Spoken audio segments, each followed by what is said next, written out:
Good evening. I have had nightmares trying to resize this screen, so I fit myself onto it as well as I am now down here in the left-hand corner. OBS is a wonderful thing.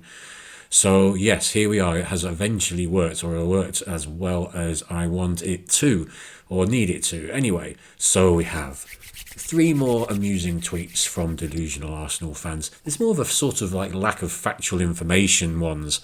I mean, or lack of common sense and factual information combined. So this first one, as you can see here from Arsenal Radar, is a transfer talk about Villa and United, Newcastle United, being interested in signing Trossard. I think Villa had some interest in him before, didn't they? Basically, the bit that gets me about this tweet, listen to this, yeah? So Trossard currently earns about 90k per week, but is said to be looking for a package above 130k per week. Really? Really? You really believe this to be true? 90k a week on Arsenal, but he's looking for a package above 130k a week, which would kind of technically mean you'd have to go to a better club than Arsenal to get a 40k a week pay rise. Who the actual fuck is going to pay that? Like, what does Arsenal Radar? Who does this guy suggest as potential suckers to do this deal? An extra 40k a week. And he's like, what, 31 now? Like, what is this guy thinking? Is this a real person? He's got 25,000 followers. You really think Trossard is negotiating for a 40k per week pay rise?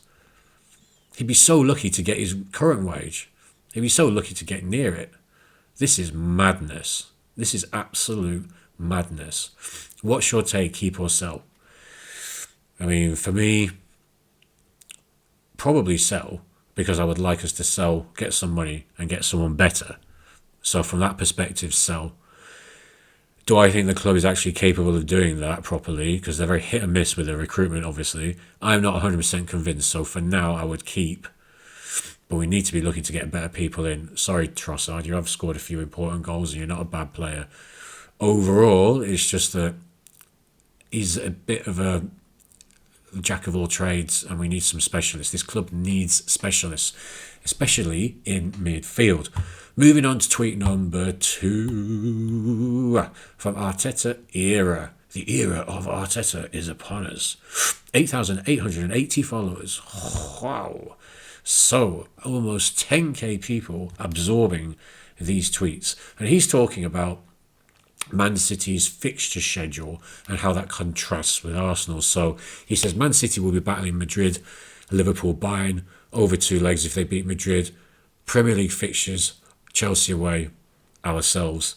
Arsenal battling Leverkusen, Southampton, Bodo Sporting, Bournemouth, City and Newcastle at home. In contrast, point of this is, for me, as I've said many times before, it doesn't matter what the name of the team is. It's the pressure. It's the moment. High pressure moments. They're very different against these teams. It doesn't matter. You could be playing Burnley away. If you're a team that doesn't handle high pressure, you're going to fluff it. You're going to get a 1-1 instead of a 2-1 or 3-1. 2-0, 3-0. Something like that. This team has repeatedly shown, except really in the season, I suppose, where City were just relentless. That season aside, they've shown twice that they're just not capable in big pressure moments. And here we are again. The championship rounds are amongst us. So I would guard against, I think it would be prudent to presume, I think it would be imprudent, to presume that we're going to have some easy ride in all these games. I think Leverkusen will probably be quite an easy game, to be honest with you. Southampton should be an easy game. But when you're looking at a quarter-final against Bodo or Sporting, you're looking at a game against Bournemouth, which is just before the game against City, so it hasn't added pressure to it. These are very, very difficult games, especially with a fatigued team like ourselves. It doesn't matter that we're not playing Real Madrid or Bayern. These games are similarly physical. They're similarly draining, you know. It's a bit of a misconception that a lot of Arsenal fans have got at the moment, that we have this kind of on paper easy run and we're going to smash it all. It's not just the team name. It's what our team has often been unable to do in big pressure moments. I mean, look at Southampton's a classic example of it, the 3-3. So, yeah, we don't want another one of them against Bournemouth, for example. So you can kind of see it happening. Remember what happened at the Vitality Stadium as well. Remember the game that they gave us, Bournemouth? They're going to come at us at the Emirates. They're not going to care. It's going to be Pete. This is going to be super difficult.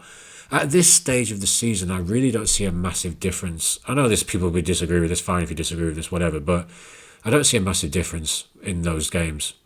The only thing I would say, in terms of like physically draining, the only thing I would say is we have a slightly easier run to the semi-final of the Champions League. That's it. But in terms of tiredness, in terms of mental fatigue, it's just going to be exactly the same. And the problem is, City have experience of dealing with it multiple times, and we have experience of bottling it multiple times. This is why this is a bit of a misnomer. This is why this, what this guy is saying in this tweet is kind of mutant-y, because he's not paying attention to the fact that this is the crunch time. This isn't October or November. This is fucking March, April. These games are different when you play any sport. The championship rounds, the high-pressure games are different. It's different gravy. That's why when people say about, oh, well, we beat Bayern in the group stages. Yes. Beat Atleti in the group stages. Yes. Of course we did. But that was a long fucking time ago with a lot of different context. So a lot of people don't understand. Context matters. Anyway, on to number one, the numero uno mutant tweet of the day. We have Tony. At 89, it's up for grabs. What's up for grabs? Not sure what that's a reference to. But this guy was talking about how Mikel Arteta has transformed the club and like where we were and how far we've come and all this kind of stuff. It's some kind of miracle that he has worked. So he has tweeted here as numero uno of the day. As a match-going fan, I've absolutely loved the journey Mikel has taken us on, second, and the way he transformed our club and the relationship between the club, the players and the fans, the way you've all fallen for the finessing PR. It was toxic, horrible experience. Unless you lived through that, take a seat. Well, I lived through Naeem from the halfway line. I lived through us finishing 12th, which is probably... If you're born in 1989, you probably don't even remember that. So, yeah, I've lived through a little bit of shit from us. I mean, how many fans can say that they've seen their team lose a European trophy final in the last minute of extra time to a halfway line lob from a former rival team's player? There's not many people who have that experience. I literally cried. I cried into the kitchen table when that happened. So... yeah, and for what it's worth, I do know a few season ticket holders, like he obviously seems to be, who are fed up, and they've been going since the 80s. They don't like the way this club has been transformed. What it's been transformed into is a club where everybody has mid-club mentality all of a sudden, and the traditions and standards are not being upheld. And if you come at them with standards, you get it thrown back in your face. Standards FC. Like, apparently having standards in life is a negative thing.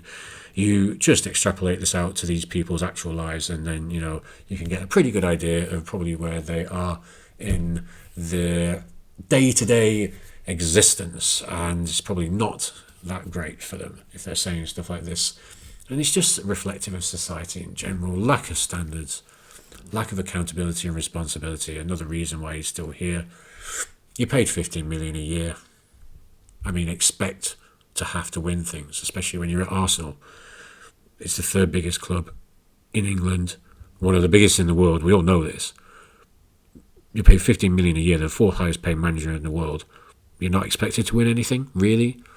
I tell you what's going to get toxic and horrible if we win nothing this season.